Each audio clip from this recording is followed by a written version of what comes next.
At exactly 2:43 a.m., Daniella James let out a sharp, guttural cry. She wasn't dreaming. The pain slicing through her lower back was too real, too violent. Sweat dripped from her forehead, mixing with tears. Her body trembled, and she felt something wet soaking through her hospital bedsheet. She struggled to turn on the bedside lamp. When she finally did, her scream pierced the silence.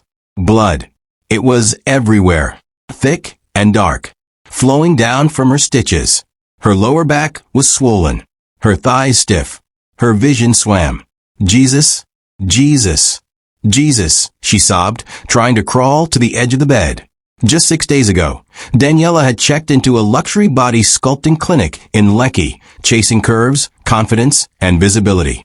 Now, she was alone in a dim, recovery apartment, bleeding out, barely able to move. And all she could whisper was, "I just wanted to feel beautiful." Hi beautiful people, welcome to my channel Folktales by Chisom, where real life events and African stories come to life. Sit back, relax and enjoy this story. You're gonna love it. Surreal was busy. It always was. Daniella James stepped off the Danfo bus that morning, her brown tote bag clutched under her arm, and her stomach empty. It was 6:52 a.m., and the sun was just beginning to warm the rooftops. She was 27. A customer support officer at a fintech startup in Yaba. Salary, 180,000 Nigerian nairas per month. Rent, 600,000 Nigerian nairas per year for a one-room self-contained she shared with her younger sister. She was tall, soft-spoken, polite. The kind of woman people smiled at, then forgot. Her figure? Straight, slim, flat chest, flat back, average everything. Aha, Danny, person go just pass you for road and no go look back, her cousin Amaka once joked. At first, Daniella laughed. Then she began checking mirrors every day. Then came the comparison. Her colleagues, Funmi, Bimbo, and Kiki, were built like Instagram dreams. Small waists, curves for days, skin like polished gold. They didn't take the bus. Men picked them up in clean rides. Funmi once received 200,000 Nigerian nairas airtime as a birthday gift from a friend. One day in the office, Daniella overheard Kiki say, "This Lagos no day favor slim babes, way resemble chalk. If you no get shape, sit this game out." It stung. Because Daniella had always felt forgettable. She started avoiding full-body mirrors. She'd scroll Instagram at night and see transformation videos. From pencil to Coca-Cola. My BBL changed my life. Curves gave me confidence. She watched one particular video. A girl just like her go from slim to stacked. The caption read, "I finally feel seen." And something inside Daniella broke open.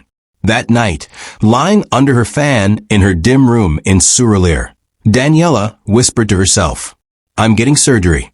I'm getting curves. I'm going to change my life." Curve Clinic sat proudly on Admiralty Way in Lekki Phase 1. Glass doors, gold lettering, soft instrumental music, the scent of expensive air diffusers. On the wall were pictures of before and after clients. Daniella walked in for her consultation with trembling hands. She was wearing a plain blue blouse and black trousers. No makeup, just lip balm. "Sit, my dear," said the receptionist. "Doctor will be with you soon." Dr. Samuel Arins walked in minutes later. Young, beard-lined, white lab coat over tight chinos. He had a smile that made women believe anything. He took one look at Daniella's figure and said, "You are the perfect candidate." She blinked. "Really?" "Absolutely. You have a slim waist already. What we'll do is extract fat from your flanks and abdomen and transfer it into your hips and glutes." He pulled out a brochure. Recovery is 7 to 10 days. No sitting for a week. You'll wear compression garments. That's all. And it's safe. Very safe. We've done over 400 surgeries. We also have emergency response backup. But truthfully, we rarely need it. Then came the bill. 2.5 million Nigerian nairas. Daniella's chest dropped. "Can I pay in installments?" she asked. He smiled. Nigerian naira 1.2 million before surgery. Balance after recovery. That night, she applied for 3 quick loans, told them she was starting a POS business. She also lied to her mother, said she was going to Port Harcourt for a 1-week training. Within 5 days, her surgery was booked. Surgery date, April 5th. Location, Curve Clinic, Lekki. Procedure, liposuction and Brazilian butt lift. Thursday morning, 8:32 a.m. Daniella stood in front of the mirror in her hospital gown, her feet cold against the white tile. Her heart was pounding. Dr. Arins came in with a clipboard. "Ready, baby girl?" She gave a weak nod. The last thing she remembered was the anesthesiologist counting down. 10, 9, 8. Darkness. She woke up in agony. Her back screamed. Her stomach burned. A drainage tube stuck out of her side. Her mouth was dry. "Don't sit," a nurse barked. "Lie on your stomach." She tried to lift her head. Couldn't. Nurse Nancy, slim, light-skinned, with lashes like wings, adjusted the 4. "Congrats, babe. You made it," she said. Can I see?" Daniella tried to whisper. "Later. You need rest." For 48 hours, Daniella was kept in a shared recovery room with 3 other girls. The room smelled of antiseptic, blood, and coconut oil. No mirrors. No visitors. Just silence, groans, and painkillers. Her lips cracked. Her neck ached. The compression garment dug into her skin. She barely ate. She couldn't sit. She couldn't even check her phone. "This is normal," Nurse Nancy kept saying. "By next week, you'll be turning heads." On day 3, she was discharged to a private recovery Airbnb. But no one warned her. The real pain hadn't even begun. Daniella stepped out of the clinic's front doors and squinted into the Lekki sun. She wore a loose kaftan and dark sunglasses, her hair wrapped in a scarf. Though her body still ached and her waist was tightly bound in a compression garment, she felt something new beneath her skin, something exciting. She had curves now. Even in the shapeless gown, she could feel the difference. Her hips brushed the inside of the car door. Her backside had weight. When she caught her reflection in the car window, she smiled. "I don't even look like myself." The first few days were a dream. Though she hadn't returned to her real home yet, she insisted on stepping out for small errands. She walked into a pharmacy near Admiralty Way to buy wipes and supplements. The security man held the door open twice. A Bolt driver complimented her waistline. Even a woman at the POS point said, "Sister, you look good-o. You day gym." Daniella beamed. She texted Funme, her office frenemy. "Just wait till you see me next week face blowing a kiss." Later that evening, back in her private apartment, she stood before a long mirror.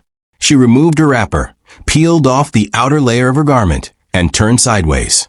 She gasped. Her silhouette curved like a Coke bottle. "Is this me?" she whispered, turning left, then right. She imagined herself walking into her office again, heads turning. Tunji, her ex, begging to come back. The invisible girl finally seen.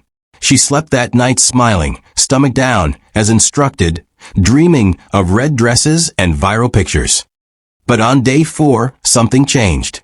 As she got dressed to take a selfie in her new waist trainer, she turned slightly and froze. One side of her hips, the left, looked rounder, fuller. The right was smaller, almost like it had dropped. She stared, then turned again. She checked from behind, switched on the front camera, zoomed in. There was a visible difference. "Maybe I'm imagining it. Swelling goes down at different rates," she muttered, replaying what Nurse Nancy had once said.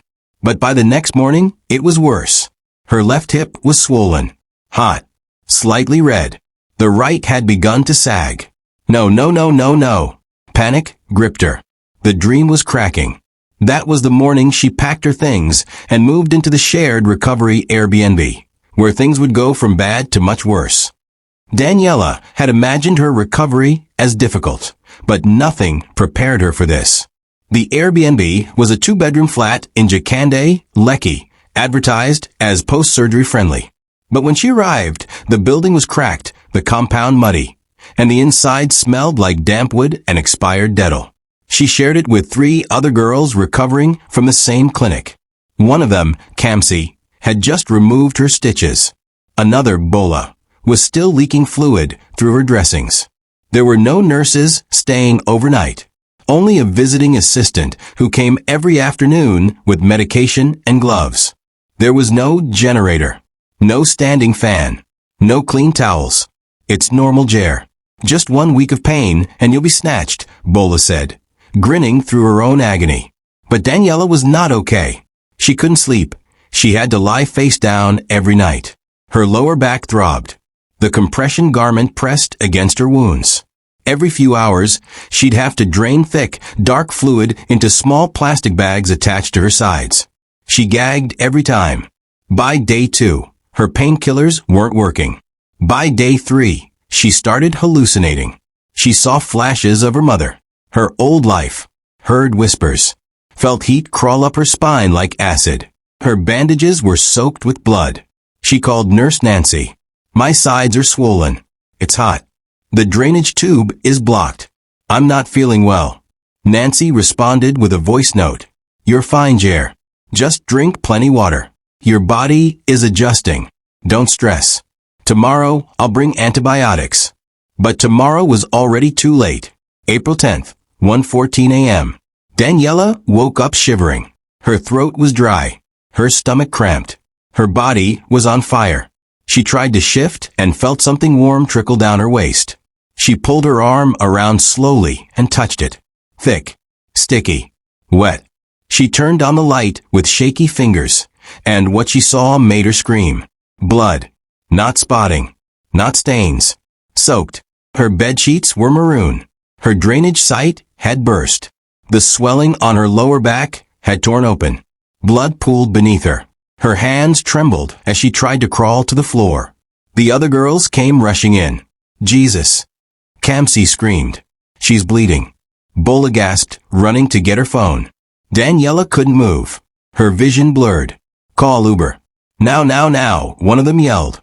With no emergency ambulance available, Bola and Kamsi carried Daniella into a wrapper, rolled her gently onto a mattress, and dragged her out. They rushed her to Hope General Hospital, Ikoyi. At the ER, the doctors didn't wait for paperwork. Dr. Adewunmi, a stout, no-nonsense woman in blue scrubs, yelled orders. She's in septic shock. Call theater. Pulse is weak. BP's crashing. Nurses rushed with 4 drips and blood packs. Oxygen tubes were fixed to her nostrils. As they wheeled her in, Daniella whispered, Please don't let me die. Her last thought before blacking out was, will they bury me with a body I never liked? She woke up 2 days later in ICU. Her vision was blurry. Her mouth tasted like metal. She could barely speak. At the foot of her hospital bed sat her mother, crying silently. My baby, what did you do to yourself? Daniella turned her head away. Shame wrapped her like a blanket. The damage was severe. They had to reopen her wounds, remove necrotic fat, and reconstruct part of her lower back. One butt cheek had collapsed. Her left hip had been infected. Her stomach now sagged unevenly. She had to use a wheelchair for 2 weeks. Learn to walk slowly again. Relearn how to clean herself without screaming. Nurse Nancy didn't call. Curve Clinic went silent. Her friend, Sei, came to visit. Once. Danny. I didn't know it was this serious. God, you should have told me. I just wanted to look normal, Daniella said weakly.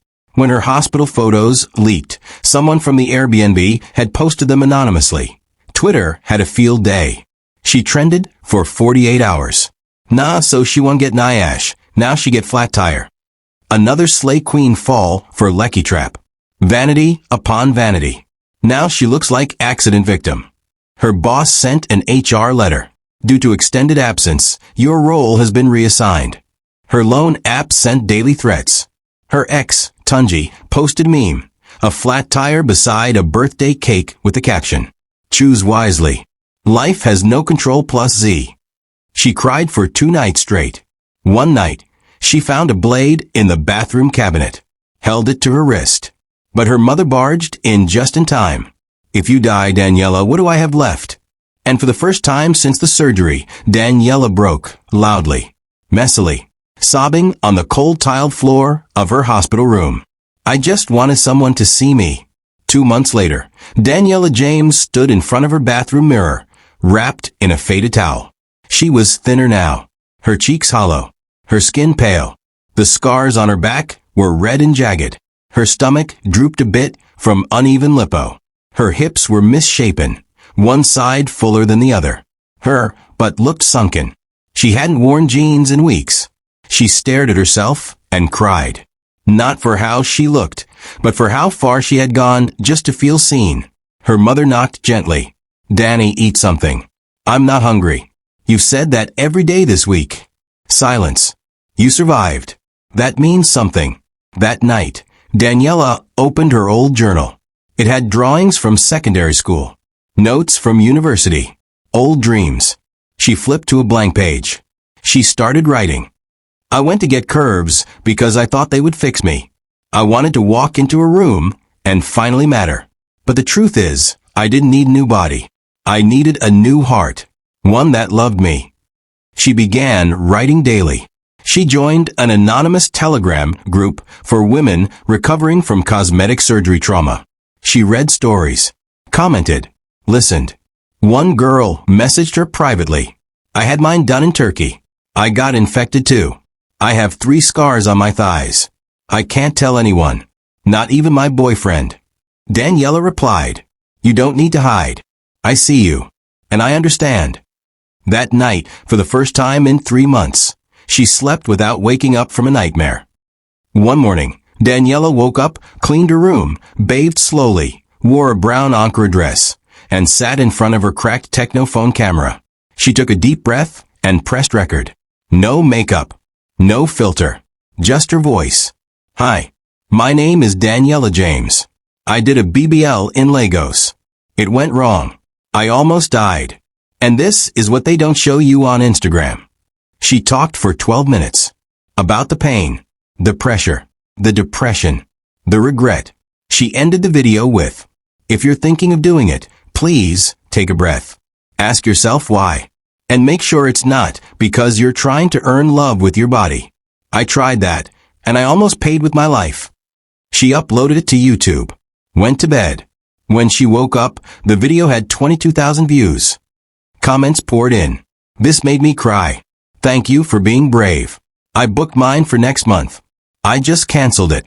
Please don't stop talking. We need you." Blogs reposted it. Instagram feminist pages shared clips. Pulse TV invited her for an interview.